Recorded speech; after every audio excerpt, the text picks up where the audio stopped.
Now, in terms of the law practice, we've never had a law practice that depended in any way on city business, and we never got any city business. So that was consistent with the way it would have been anyway.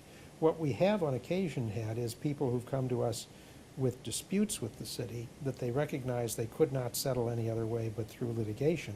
And they, I think, have chosen to come to us because we're perceived as a law firm that doesn't have any reluctance to take on City Hall if the case warrants it. So we have had, I wouldn't say it's a lot of our law practice, but a part of our law practice has involved people with live disputes with the city who wanted an aggressive advocate. And the patronage case, I think, teed us up as a candidate to consider when that was the goal. One of the questions we like to ask is, what do you consider in your long and extremely fine career was your greatest single accomplishment? Well, I've never thought about it in those terms.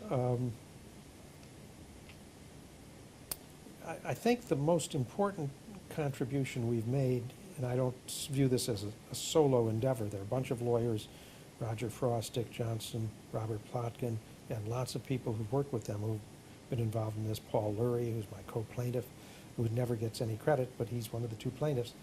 So I don't view this as a solo endeavor.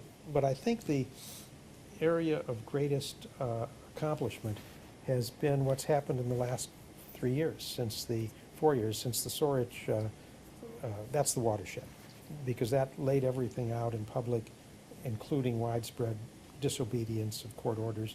That led to a series of remedial orders, and that in turn led to what we never would have had without it, which is the monitor system.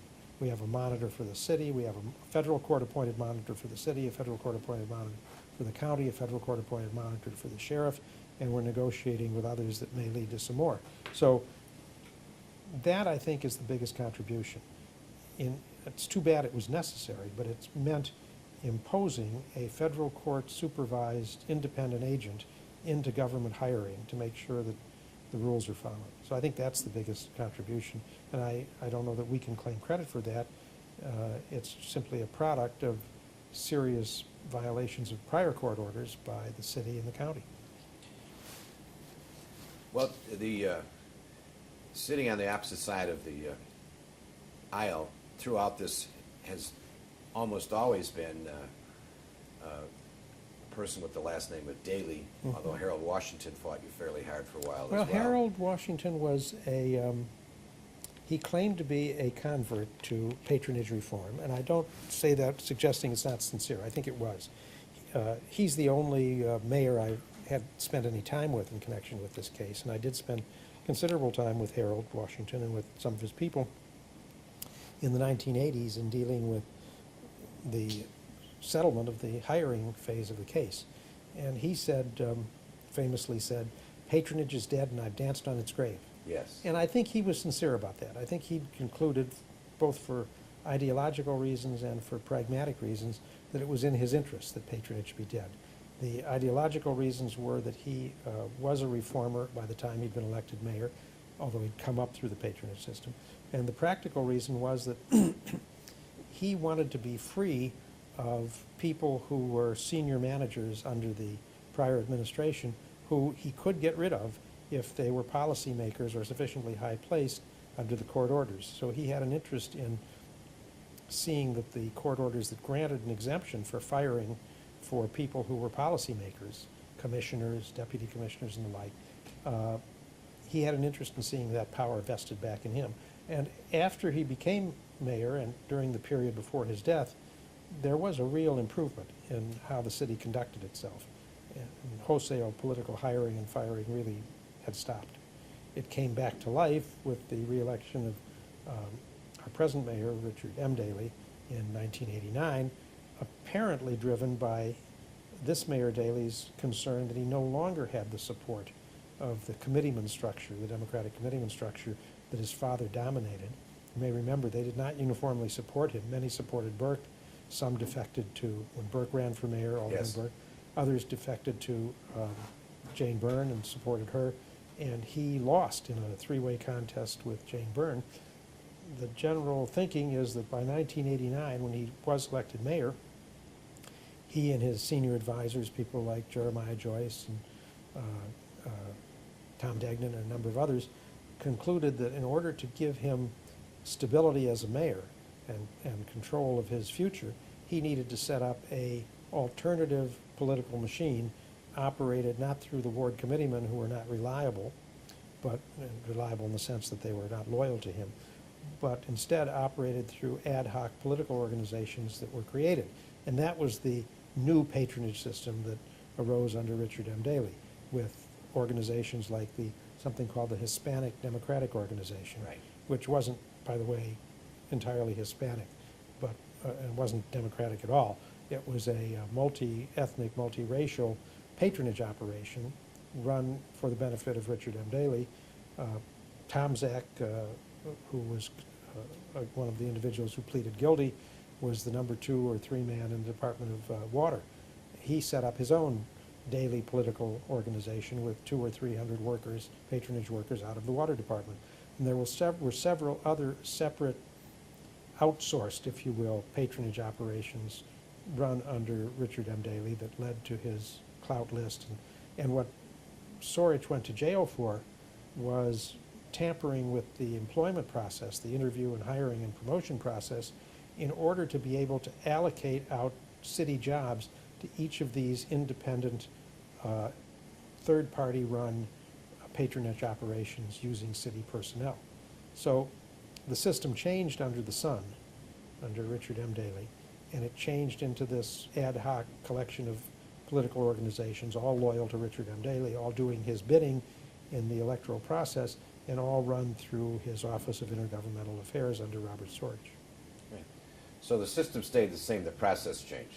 Well, the system, the principal component of the Yes. system, jobs in return for political loyalty and support and contribution stayed the same. The actual mechanics of how you administered it changed from a centralized system run openly under Richard J. Daley. There was a patronage office in City Hall, and you submitted a letter if you were a committeeman that said, I want John Jones to be hired, I sponsor him, please give him a job. And if you were a committeeman in good standing with the mayor, John Jones got a job. That was all out in the open and public and well-known. All that went underground. But a similar system continued to operate.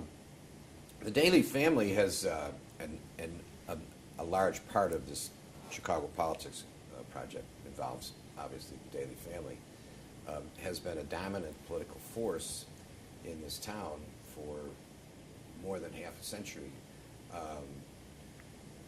I'd love to have your views on why you think that's so. A lack of competition is my view. Remember that after the death of Richard J. Daley, we had a series of mayors who were not Daleys, and indeed Jane Byrne beat Richard M. Daley in an election, three-way election. So I don't think the succession was inevitable, but I also don't think that anyone else was as successful in putting together a continuing organization and operation. So I view it as not attributable to great genius on the part of the Daley family or the people who carried their banner, but really on the lack of serious competition. I think we saw that recently in the last mayoral election, where the serious candidates, Congressman Gutierrez and Jesse Jackson Jr., who had the potential to be major fundraisers and serious challengers, each kind of took a look at the election and said, not this time. And instead, we had several candidates who were respectable people, but politically lightweight and had no real chance. Yes. And now the future of politics for that family appears to be very much tied to the Olympics, which we won't know about until October. Yeah, the whole Olympics business is a puzzle to me, because this is a city with enormous fiscal problems and very serious infrastructure challenges, to put it mildly. It's a city that has heavily mortgaged its future by TIF district financing, which Yes. is widely used and means that future increases in tax revenues are already committed to support various positive, useful, but narrow development projects. And to put the city into a long-term, potentially multi-billion-dollar commitment for the Olympics with very, very dubious upside potential, it really makes no sense. I don't understand it as a matter of city administration or fiscal policy, and I guess it's politically motivated in the sense that this mayor would like to have that achievement, an Olympic program, as part of his tradition. But it makes no sense as a matter of public administration. Well, he appears to have the support of the President of the United States, who is a fellow Hyde Parker of yours, and Yeah. who is going to be in Oslo for the announcement. Yeah, I agree he does, and I think probably any American city would get support from the President of the United States. I don't think an American president cannot support an Olympic bid that's serious by any major American city. Whether he has to go to Oslo and make a personal appeal is a separate matter, but you're correct, that's what he's done. How has the city of Chicago changed in your career here, in your view, politically and then government-wise? Well, politically, the system is a whole lot more open than it used to be. It's very far from representative and democratic because of the aldermanic system, which tends to create little fiefdoms run by individuals who in turn are beholden to the mayor for the major improvements they want for their ward and the budgets they operate under, the allocations that are made to them financially. So the ward system is not, in my view, a great way of delivering good government to the city of Chicago. But that's been true all along, all the time, throughout the time I've been in Chicago and paying attention to what's going on. I think the government has become more open. I think we've got greater minority participation, Hispanic and African American, than we ever had.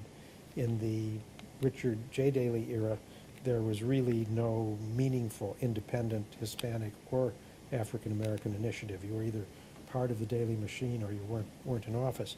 I think there are people now who are looking for an opportunity to play a greater role from those communities. I think the city's financial posture is worse than it was under Richard J. Daley. I think the first Mayor Daley had a firm grasp of municipal finance. He had been the city budget director, if you recall, before he was mayor, and he understood municipal revenue raising and expenditures and was pretty good at that. He had a decent budget operation.